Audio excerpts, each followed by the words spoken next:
Yeah. Well, the Lincoln-Douglas debates were a focus of national attention, but it's ironically, the reason they were important in 1858 was not because Lincoln was in there, but because of Douglas. Douglas was the main political figure of the 1850s. He never got elected president, but he was certainly the most prominent politician. He was the leader of the Democratic Party.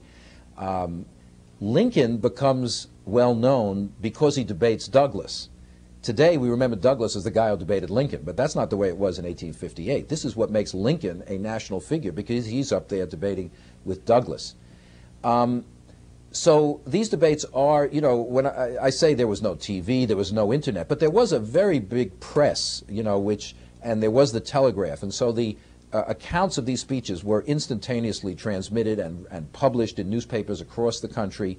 They were read by a large reading public, and they were important because of the importance of Douglas, but also because these guys were debating important issues. I mean, these were the critical issues before the country. What should be the future of slavery? What should be the future of race relations? What should be the role of the federal government in relation to the states? Should the North have something to say about slavery in the South? Can the Union survive?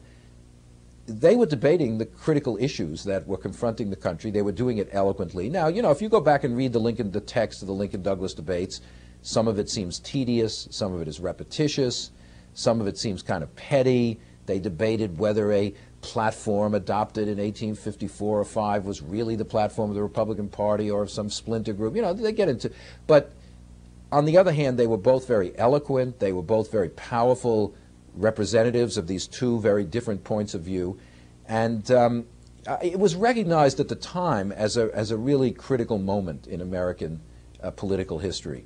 But as I say, what's different is the importance of it then was because Douglas was taking part. Now to us, the importance is because Lincoln was taking part.